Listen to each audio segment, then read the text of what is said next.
परमेश्वर ने सब कुछ बनाकर देखा कि सब बहुत ही अच्छा है, क्योंकि सब उनकी महिमा के लिए बनाया गया और पाप से पहले वही हो भी रहा था। प्रभु यीशु ने अपनी कुर्बानी के द्वारा हमारे लिए फिर रास्ता खोल दिया कि हम परमेश्वर के नजदीक जा सकें और हमें उनके साथ स्वर्गीय स्थानों पर बिठा दिया है। उनका बहुतायत का जीवन देने का अपना वादा पूरा हो गया है, लेकिन क्या हम वही जीवन जी रहे हैं? आज हम इसी विषय में बात करेंगे। सुनते हैं पहले परमेश्वर का वचन। परमेश्वर का वचन हमने भजन संहिता उसका 19वां अध्याय उसकी 7वीं आयत से लिया है। यहाँ इस प्रकार लिखा है, यहोवा की व्यवस्था खरी है, वह प्राण को बहाल कर देती है। यहोवा के नियम विश्वास योग्य हैं, साधारण लोगों को बुद्धिमान बना देते हैं। यहोवा के उपदेश सिद्ध हैं, हृदय को आनंदित कर देते हैं। यहोवा की आज्ञा निर्मल है, वह आंखों में ज्योति ले आती है। यहोवा का भय पवित्र है, वह अनंत काल तक स्थिर रहता है। यहोवा के नियम सत्य और पूरी रीति से धर्ममय हैं। वे तो सोने से और बहुत कुंदन से भी बढ़कर मनोहर हैं। वे मधु से और टपकने वाले छत्ते से भी बढ़कर मधुर हैं। उन्हीं से तेरा दास चिताया जाता है, उनके पालन करने से बड़ा ही प्रतिफल मिलता है। परमेश्वर के वचन को पढ़े और सुने जाने से आशीष हो। आमीन। प्रभु यीशु के सब वादे पूरे हो गए हैं, फिर ये बहुतायत का जीवन असल में है क्या? यूहन्ना नबी की इंजील उसका 10वां अध्याय 10वीं आयत में प्रभु यीशु ये वायदा करते हैं, अपना वो मिशन क्या है वो बता देते हैं। मैं आया हूं जीवन देने के लिए, और वो जीवन जो बहुतायत का है। और ये फिर भिन्न हो जाता है शैतान से। शैतान आता है, वो कहते हैं, चुराने के लिए और नष्ट करने के लिए। चुराना और नष्ट करना। परमेश्वर इंसान बन जाते हैं हमारे अनुरूप, ताकि हमें वो जीवन दे सके जिसके लिए हमें बनाया गया था। उत्पत्ति पहला अध्याय 26-27वीं आयत में लिखा गया है, परमेश्वर ने इंसान को अपने इमेज और लाइकनेस, अपने अक्स और रूप में बनाया। जहां इमेज है वो अपीयरेंस के बारे में है, जैसे हम दिखते हैं। लाइकनेस है एब्स्ट्रैक्ट, निराकार, वो आत्मिक तौर पर है। उत्पत्ति दूसरा अध्याय 7वीं आयत में क्रिएशन, जब इंसान को बनाया जाता है तो वहां पर धरती और स्वर्ग का एक मिलाप है। क्योंकि जब परमेश्वर उस मिट्टी की ढेरी जो कि इंसान जैसी बनाई गई है, जब उसमें सांस फूंकते हैं तो फिर स्वर्ग का एक हिस्सा उसमें डाल दिया जाता है। परमेश्वर डाल देते हैं आत्मा। वो आत्मा जो इंसान को दी गई है, जो उसे परमेश्वर के साथ वो कम्युनिकेशन, बातचीत के लिए साधन बन जाती है। यूहन्ना 4:24 में प्रभु यीशु सामरी औरत को कहते हैं, परमेश्वर आत्मा है और जो उनकी आराधना करते हैं वो आत्मा और सच्चाई में ही करें। यूहन्ना 1:14 में यूहन्ना नबी लिखते हैं, वचन देहधारी हुआ और हमारे बीच रहा और हमने उसकी महिमा देखी। लेकिन हम पाप में होते हुए सही मायने में उनकी आत्मिक जो महिमा वो नहीं देख सकते थे। उत्पत्ति तीसरा अध्याय 8वीं-9वीं आयत में परमेश्वर की आवाज को आदम और हवा ने सुना, और ये इस प्रकार लिखा गया है जैसे कि वो बड़ी कैजुअल हर रोज की मीटिंग है, बड़ी नेचुरल इंटीमेट मीटिंग है जो कि हर रोज शाम को होती है, जब उनका काम उस दिन का खत्म हो जाता है। उत्पत्ति 1:28 में परमेश्वर अधिकार दे देते हैं इंसान को, डोमिनियन और अथॉरिटी दी जाती है। और जो ये मीटिंग शाम की है, ये अकाउंटेबिलिटी की है। क्या तुमने क्या काम किया, कैसे किया, ताकि उन्हें आगे बताया जा सके। जो आज्ञा दी गई है, धरती को भर दो, उस पर छा जाओ, सबड्यू है। और जो ये इसका शब्द है इब्रानी भाषा का, वो है कबाश, जिसका मतलब है सबड्यू, बॉन्डेज में ले आना, ट्रैम्पल या फोर्स, अधिकार जमाना। और ये इसका मतलब यही है कि इसमें फोर्स लगेगी रिजल्ट लेने के लिए, क्योंकि ट्रैम्पल करना है, किसी के ऊपर आप अधिकार जमा रहे हैं। जब क्रिएशन प्रोसेस है उसमें कुछ एक चीजें देखने वाली हैं। पहला ये है कि हम वहां पर कोई भी ऐसी चीज नहीं देखते हैं जो इंसान की खिलाफत में खड़ी हो।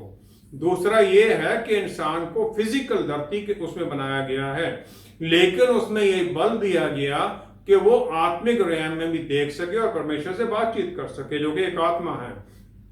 वो तभी हो सकता है अगर इंसान को ये अधिकार, ये शक्ति दी गई है, या फिर परमेश्वर फिजिकल रूप में आए। यूहन्ना 1:18 में बड़ा क्लियर लिखा गया है कि किसी ने भी परमेश्वर को देखा नहीं है। इसलिए ये गार्डन का जो अदन बाग की मीटिंग है, ये आत्मिक रियम में ही हो सकती है। इस प्रकार हम देखते हैं कि आदम जो शक्तियां परमेश्वर के खिलाफत में खड़ी हैं, शैतान और उसके वो दुष्ट आत्माएं, उनको भी देख सकता है, और परमेश्वर जो आत्मा उनको भी देख सकता है, क्योंकि उसे बनाया गया है इन दोनों रियम्स में झांकने के लिए। क्योंकि उसे बनाया गया अदन बाग की जो बाउंड्री उसे बढ़ाने के लिए। अय्यूब का पहला अध्याय छठी आयत और दूसरा अध्याय पहली आयत, उसमें देखते हैं कि स्वर्गदूत जो परमेश्वर के पुत्र कहा गया जिन्हें, वो परमेश्वर के सामने आते अपना हिसाब देने के लिए। शैतान भी वहां आता है, तो शैतान को स्वर्ग में परमेश्वर के सामने आने का अधिकार दिया गया। वो वहां जा सकता है और वो स्वर्गराज के सब कामों के बारे में पूरी तरह जानता है। एजेकियल नबी की पुस्तक 28वां अध्याय 14वीं-15वीं आयत में लिखा गया है, शैतान को पूरी तरह से परफेक्ट बनाया गया हर तरह से, क्योंकि वो खरूफ था जो कि हमेशा परमेश्वर की हजूरी में रहता था। लूका 10:18वीं आयत में प्रभु यीशु एक प्रोफेटिक अनाउंसमेंट करते हैं कि मैंने शैतान को बिजली की तरह स्वर्ग से गिरते हुए देखा। प्रकाशित वाक्य 11वां अध्याय 7वीं से 9वीं आयत में, जो कि अभी आगे होना है कभी, उसमें हम देखते हैं कि माइकल जो आर्च एंजल है, वो और उनके स्वर्गदूत शैतान को और उसके जो दूत हैं, जो दुष्ट आत्माएं बन गई हैं, उन्हें स्वर्ग से निकाल कर फेंक देती हैं और उनका वापस जाने का रास्ता बंद कर दिया जाता है। आदम और ईव दोनों को बनाया गया ताकि वो शारीरिक और आत्मिक दोनों रेयम में काम कर सकें, और एक तरफ वो परमेश्वर से मिल सकें, बात कर सकें, दूसरी तरफ इन शैतानी ताकतों के साथ लड़ाई कर सकें, क्योंकि इस बल के बिना वो ये दोनों कर ही नहीं सकते। डोमिनियन तो उसके बाद में करना मुश्किल ही था। उत्पत्ति 18 की 17वीं आयत में हम देखते हैं, अब्राहम सदोम की तरफ जाता है उन 3 आदमियों के साथ, इंसानों के साथ, जिन्हें उसने उससे पहले खाना खिलाया है। और फिर वहां लिखा है, एंड द लॉर्ड सेड, जो ये लॉर्ड शब्द है, इसके चारों अक्षर कैपिटल लेटर्स में हैं। वो कहते हैं, क्या मैं अब्राहम से वो छुपाऊं जो मैं करने वाला हूं। इब्रानी भाषा का शब्द याहवे जहां लिखा गया है, एडोनाई, वहां पर उसकी ट्रांसलेशन लॉर्ड जो है ये पूरे कैपिटल लेटर्स में आता है, जहां पर भी बाइबल में लिखा गया है। और जब पहला लेटर जो एल है, जो कैपिटल आता है, बाकी रनिंग में है, वो प्रभु यीशु के बारे में लिखा जाता है। अब्राहम, इस प्रकार हम देखते हैं कि यहोवा परमेश्वर के साथ बात कर सकता है। उत्पत्ति 28:12 में याकूब सपने में एक सीढ़ी देखता है जो स्वर्ग की तरफ जा रही है, उसमें से स्वर्गदूत ऊपर नीचे आ जा रहे हैं, और ऊपर में परमेश्वर खड़े हैं, यहोवा परमेश्वर, और जो उससे बात करते हैं। 32:24 में याकूब अकेला है और फिर वो सबको भेज देता है। वहां लिखा है, a man wrestled with him, a man, जो एम फिर कैपिटल लिखा गया है, तो ये कोई नॉर्मल इंसान नहीं है। और जो उसके बाद की आयतें, उसमें क्लियर हो जाता है कि ये परमेश्वर के पुत्र हैं, जो कि याकूब को अधीनगी समझाने के लिए आए हैं, और उसका नाम फिर बदल देते हैं, वो इजराइल उसका नाम रखा जाता है, जिसका मतलब है परमेश्वर राज्य करते हैं। यहोशू 10:12-13वीं आयत में यहोशू सूरज को गिबियोन के ऊपर और चांद को एजलोन की घाटी के ऊपर रोक देता है, तब तक रोके रखता है जब तक कि इजरायली लोग अपने दुश्मनों पर पूरी तरह से बदला नहीं ले लेते। दूसरा राजा 6 अध्याय 16वीं-17वीं आयत में सीरिया का राजा एलीशा नबी को पकड़ने के लिए अपनी सेना की टुकड़ी भेज देता है, और जब उनका नबी का जो सर्वेंट है गेहाजी जब उन्हें देखता है तो डर जाता है। एलीशा नबी परमेश्वर से प्रार्थना करते हैं कि इसकी नौकर की आंखें खोल दें। वो उसकी आत्मिक आंखें खुलती है और वो चारों तरफ पहाड़ियों पर देखता है, अग्नि में रथ और घोड़े जो लगे हुए हैं स्वर्ग से नबी की सुरक्षा के लिए।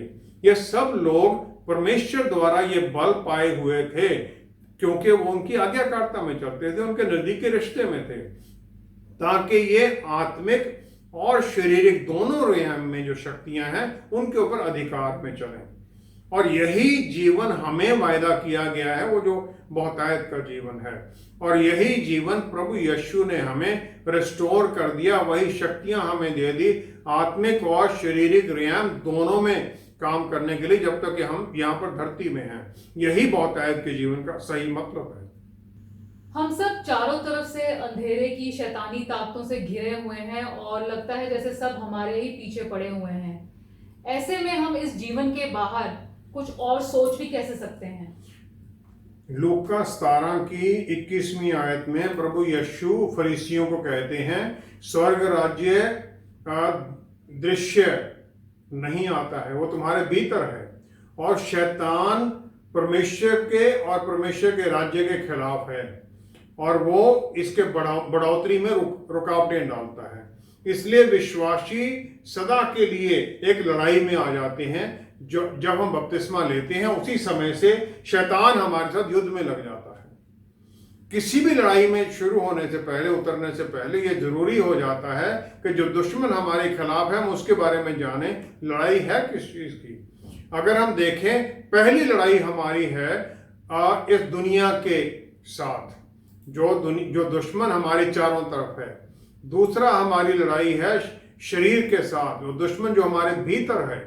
तीसरा हमारी लड़ाई है शैतान के साथ, वो दुश्मन जो हमारे से ऊपर है, जो कि आत्मिक रियाम में है, क्योंकि शैतानी ताकतें आत्माएं हैं। ये अफसियों 6 अध्याय की 12वीं आयत में लिखा भी गया है। अफसियों 2 अध्याय 6 आयत में लिखा गया, हमें प्रभु यीशु के साथ स्वर्गीय स्थानों में बिठाया गया है ताकि हम बराबरी में आ जाएं।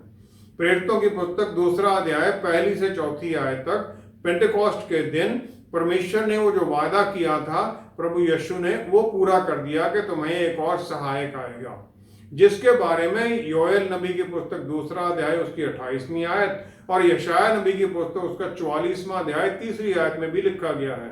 परमेश्वर वायदा करते हैं कि उन लोगों की प्यास को मैं बुझा दूंगा, जैसे सूखी धरती के ऊपर की प्यास होती है, उनके ऊपर मैं अपनी आत्मा उंडेल दूंगा।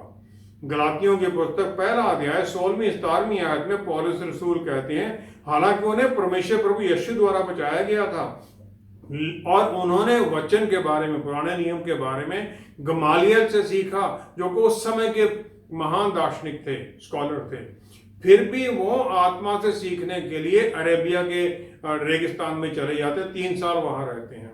परमेश्वर ये चाहते हैं कि हम उनके साथ अकेले हो जाएं, ताकि फिर हमें वो आत्मा के अद्भुत गिफ्ट्स के साथ भर दें, क्योंकि वही वचन के द्वारा हमारी उस प्यास को बुझा सकते हैं। पवित्र आत्मा परमेश्वर फिर परमेश्वर के साथ स्वर्ग में हमारा वो चैनल बन जाते हैं कम्युनिकेशन का। लूका 17 की 20वीं और 21वीं आयत में और 36वीं आयत में प्रभु यीशु ये कह देते हैं, बता देते हैं कि स्वर्ग राज्य दृश्य से नहीं आता है। अगर ये नॉर्मल आंखों से नहीं देखा जा सकता है, नेचुरल आई से देखा नहीं जा सकता है, तो फिर इसे सिर्फ आत्मिक आंखों से ही देखा जा सकता है। पुराने नियम के जो नबी थे वो आत्मिक रियाम में काम करते थे, जबकि शरीर में रहते हुए, दुनिया में रहते हुए, इसीलिए फिर वो अद्भुत चमत्कार कर सकते थे, क्योंकि उनके साथ फिर वो आत्मा का सुपर नेचुरल शक्ति काम करती थी। हर एक विश्वासी को भी पवित्र आत्मा परमेश्वर जो हमारे भीतर हैं, ये सब काम करने के लिए, आत्मिक रियाम में चलने के लिए ये आशीष मिल गई जब हम बपतिस्मा पा लेते हैं। इस प्रकार अगर हम देखें कि जब हम ये युद्ध में आते हैं तो हम लड़े, 2 ही ऑप्शन है, या सरेंडर कर दें। आत्मा के द्वारा हम बल पाए हुए लोग हैं और इसमें पहले ही प्रभु यीशु के द्वारा जीत में खड़े हैं। दूसरा राजा 1 अध्याय 1 से 12वीं आयत तक एलिया नबी को एक स्वर्गदूत बता देता है, राजा जो कि समारिया का है, कि वो बीमार है और वो एक्रोन का जो देवता है बाल जबूब, उससे अपनी चंगाई के लिए किसी को भेज रहा है।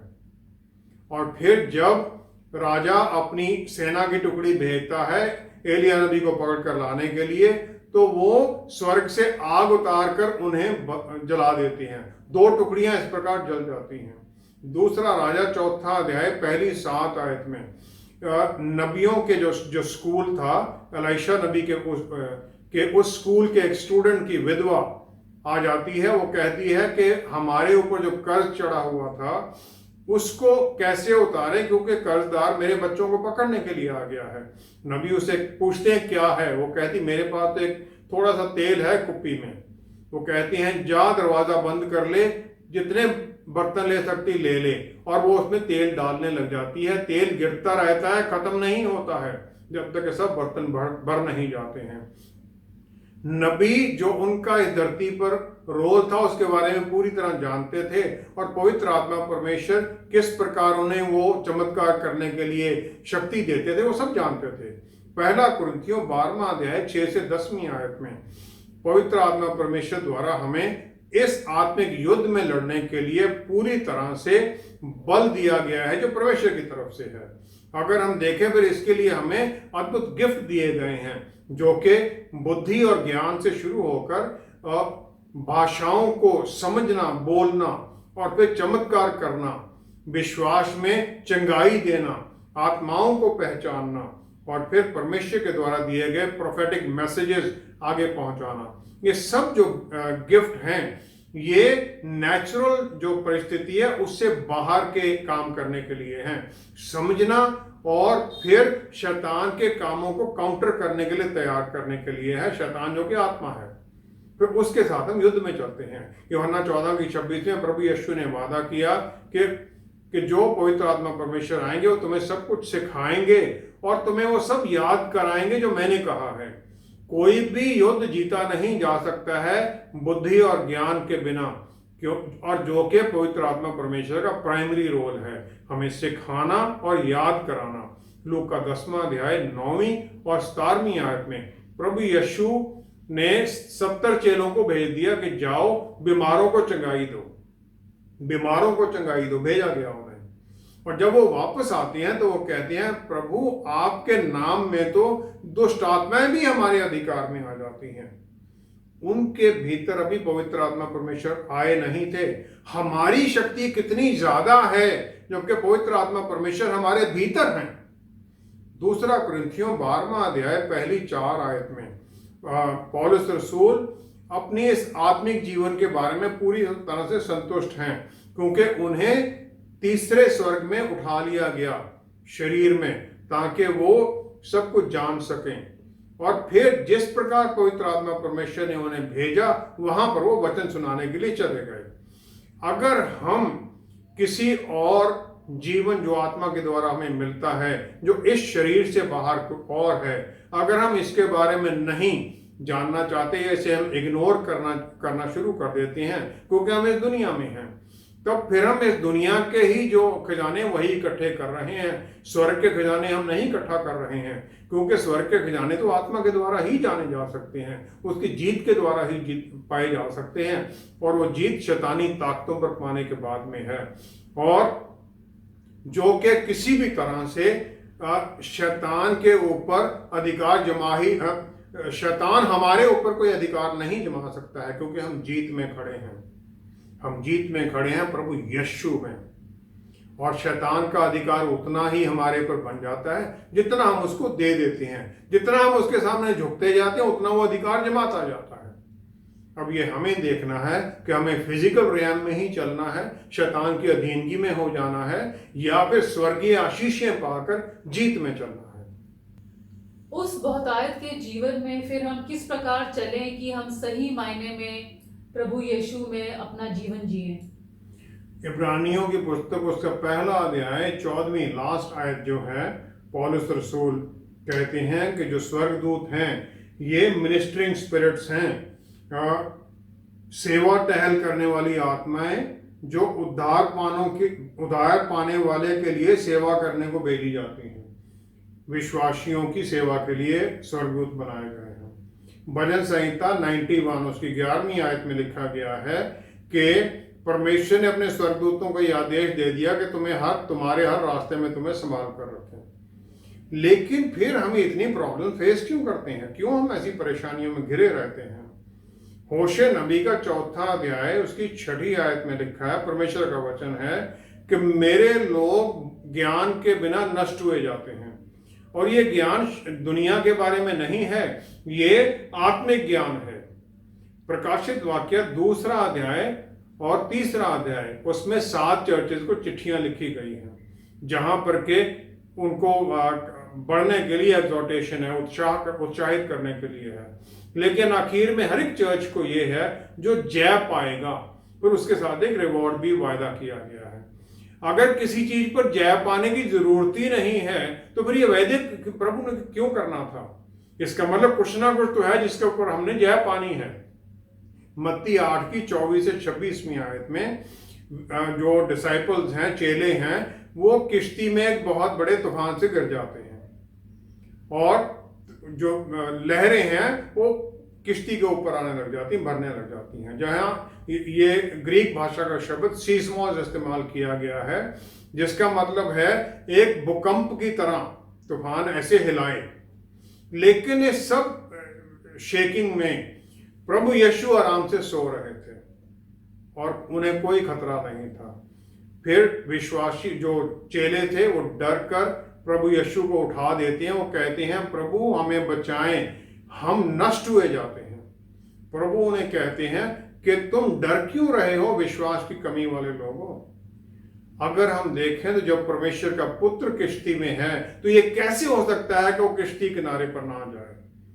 व्यवस्था विवरण की पुस्तक उसका 31वां अध्याय 5 से 6 आयत में मूसा इजरायलियों को एनकरेज करते हैं, क्योंकि उन्हें वो जो प्रॉमिस लैंड है उसमें लीड करके नहीं लेके जाना है। वो कहते हैं परमेश्वर तुम्हारे साथ जाएंगे और ना तुम्हें छोड़ेंगे ना त्यागेंगे, और जो तुम्हारे दुश्मन हैं, जो शत्रु हैं, उन्हें तुम्हारे हाथों में दे देंगे। मत्ती 5 की 28 में प्रभु यीशु का ये सिखलाई है कि अगर तुम किसी औरत की तरफ किसी दुष्टता भरी नजर से देखते भी हो तो तुम्हें पाप कर दिया है, जो कि इस दुनिया के जो रूल हैं उससे भिन्न है। जो कुछ भी हम सोचते हैं या करते हैं उसका 3 फेज काम है। पहला तो ये है जो हमने सोचा, ये जो कर दिया इस दुनिया में। दूसरा है इसका आत्मिक परिस्थितियों में, रैम में इसका क्या असर पड़ेगा। तीसरा है कि आत्मिक रैम से फिर यहाँ मटेरियल रैम में उसका क्या असर पड़ेगा। इस दुनिया में जो विचार है उसका कोई खास फर्क हम समझते ही नहीं है, जबकि आत्मिक रैम में ये अलग है, क्योंकि वहां पर हर विचार, हर शब्द जो हम बोलते हैं, जो हम काम करते हैं, ये एक लहर उत्पन्न कर देता है। यूहन्ना नबी की पुस्तक 6 अध्याय 5 से 13वीं आयत तक प्रभु यीशु फिलिप से कहते हैं कि जाओ ये जो लोग हैं इनके लिए रोटी का बंदोबस्त करो। लेकिन वहां लिखा है उन्होंने ये कहा उसको टेस्ट करने के लिए, क्योंकि वो तो जानते थे मैंने क्या करना है। उनके जो विचार थे दया के और प्यार के, और लोगों को खाना खिलाने के लिए, उसके द्वारा स्वर्ग में वो रास्ता खुल जाता है कि जो कमी है खाने की वो पूरी हो जाए। विश्वास में हम ये तो मानते हैं कि किसी भी समय पर परमेश्वर हमारी सहायता कर सकते हैं, क्योंकि वो परमेश्वर हैं। लेकिन आत्मिक रैम में जो जीत है वो तभी होती है जब इसको हम विश्वास को प्रकट करते हैं, इस भरोसे के साथ कि हाँ वो हमारी सहायता करेंगे, और फिर उसके अनुसार हम चलने लग जाते हैं। हम लेकिन शक्कों से भरे रहते हैं और इस प्रकार पे तकलीफें हमें छोड़ती ही नहीं हैं।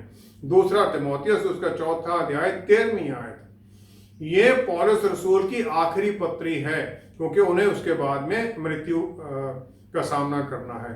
लेकिन इसमें भी वो जो जेल का डिस्कम्फर्ट है उसमें भी वो तिमोथियस को लिखते हैं, मेरी किताबें और पार्चमेंट्स जो स्क्रॉल्स है वो जरूर ले आना। नबी ये जानते हैं पूरी तरह से कि हर रोज वचन को पढ़ना और परमेश्वर के साथ इस बातचीत के द्वारा, आराधना के द्वारा, वर्शिप के द्वारा और वचन को पढ़कर उस पर मनन करने के द्वारा ही हम जीत पा सकते हैं इस आत्मिक और शारीरिक रैम में। हमें ये समझना पड़ेगा कि हमारे जितने काम हैं ये परमेश्वर की आशीष के ऊपर निर्भर हैं, और फिर हम उन पर विश्वास करें कि जो हमारी जरूरतें हैं उनके लिए वो स्वर्गीय जो इन्फ्लुएंस है, जो शक्तियां हैं, वो यहाँ इस्तेमाल कर देंगे ताकि हमारे लिए हर परिस्थिति पर भलाई ही उत्पन्न करे। यही वचन कहता है, हर परिस्थिति हमारे लिए भलाई ही उत्पन्न करेगी और फिर हमें हर परिस्थिति में वो बल और शक्ति देती हैं। लेकिन इसमें कुछ लिमिटेशन और बैरियर्स भी हैं आत्मिक ज्ञान में। अगर हम देखें बिल्कुल जनरल लेवल पर, अगर हम देखें, जो अच्छा करता है उसे एक ब्लेसिंग मिलती है ताकि वो उस अच्छाई के रास्ते पर चलता रहे, और जो बुराई में चलता है, जो ये अच्छा नहीं करता है, उसके रास्ते में तरह तरह की हर्डल्स आती रहती हैं, रुकावटें आती रहती हैं। हमारे जीवन की हर परिस्थिति में सिखलाई यही है परमेश्वर की तरफ से कि जो ताकि हम हर परिस्थिति में सीखें जो परमेश्वर हमें सिखाना चाहते हैं। जो ही हम वो सीख लेते हैं, परमेश्वर हमें आगे बढ़ा देते हैं।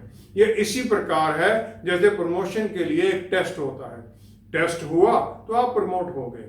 आत्मिक ज्ञान में भी वही है, हम जहां बढ़ते जाते हैं, सीखते जाते हैं, जितना नजदीकी में जाते हैं उतना ही हम जीत में आगे प्रमोशन में चलते जाते हैं, उतनी आशीषें हमें मिलती जाती हैं। याकूब की पुस्तक 4 अध्याय 17वीं आयत में लिखा है, जो जानता है कि उसे अच्छा चंगा काम करना है, भलाई करनी है, और वो नहीं करता है, उसके लिए पाप है। और फिर पाप आत्मिक परिस्थितियों के दरवाजे हमारे लिए बंद कर देता है। प्रभु यीशु ने एक बहुत भारी कीमत चुकाई हमें ये स्वर्ग राज्य के बीच में पहुंचाने के लिए, और हमें उन्होंने पवित्र आत्मा परमेश्वर हमारे भीतर दे दिए, जो हमारे साथ हैं, हमारी पाप भरी परिस्थिति में हमारे साथ हैं, हमें बल देते हुए, शक्ति देते हुए। और अगर हम इस परिस्थिति में जीत में नहीं चलते हैं और इसको नहीं समझते हैं, तो फिर हम ना सिर्फ प्रभु यीशु को ही झुठला देते हैं, हम तो फेल हो ही जाते हैं। प्रभु यीशु ने हमें हर तरह की आशीषें दी हैं। वचन के अनुसार हमें उनके साथ स्वर्गीय स्थानों में बिठाया गया है और आत्मिक आशीषें दी गई हैं। हमें ये अधिकार दिया गया है कि हम आत्मा से भरे हुए आत्मिक और शारीरिक दोनों रियाम में जीत में चलें, शैतानी ताकतों पर जीत में चलें। हमारे भीतर ये बल है। जब ये समझ लेते हैं हम, तो परमेश्वर की आशीष में जब हम एक कदम यहां देते हैं धरती पर, तो आत्मा की तरफ से वो सब कुछ पूरा होने लग जाता है। आइए हम प्रार्थना करें। पिता परमेश्वर, हम धन्यवाद करते हैं अद्भुत आशीषों के लिए। आपने हमें सिर्फ यही नहीं कि आज्ञा दे दी धरती पर छा जाओ, इस पर अधिकार कर लो, या प्रभु यीशु आपने सिर्फ ये आज्ञा ही नहीं दे दी जाओ दुनिया में प्रचार करो, उसके साथ आपने हमें अधिकार भी दिए ताकि हम आत्मिक और इस दुनिया के दोनों रियाम में जीत में चले। पवित्र आत्मा परमेश्वर द्वारा फिर हम अधिकार में हैं, शैतान हारा हुआ है प्रभु, और फिर हम उसमें जीत में चलते हैं। आत्मा के द्वारा हमारी आत्मिक आंखें खोलिए, हम पूरी तरह से जाने जो अधिकार हमें मिले हैं परमेश्वर के परिवार का हिस्सा बनने के कारण, और फिर हम उन अधिकारों में चलें। पिता परमेश्वर, हर तरह से जीत में हमें रखने के लिए आपका धन्यवाद करते हैं। सब कुछ आपके प्यारे बेटे प्रभु यीशु के पवित्र नाम में मांगते हैं। आमीन, आमीन, आमीन। पवित्र आत्मा परमेश्वर हमें बल और शक्ति से भर देते हैं, लेकिन इसके साथ प्यार और आत्म संयम भी है ताकि हम उनके दिए बल को प्यार में और कंट्रोल में इस्तेमाल करें। प्रभु यीशु ने सदा दया का भाव ही रखा और अपने सताने वालों को भी आशीष ही दी। आत्मिक जीवन की सफलता का बस यही राज है जिसमें हमें बने रहना है। हमारे साथ दोबारा जुड़ने के लिए आपका बहुत बहुत धन्यवाद। अगले हफ्ते आपसे फिर मुलाकात होगी। Stay blessed, stay safe, shalom.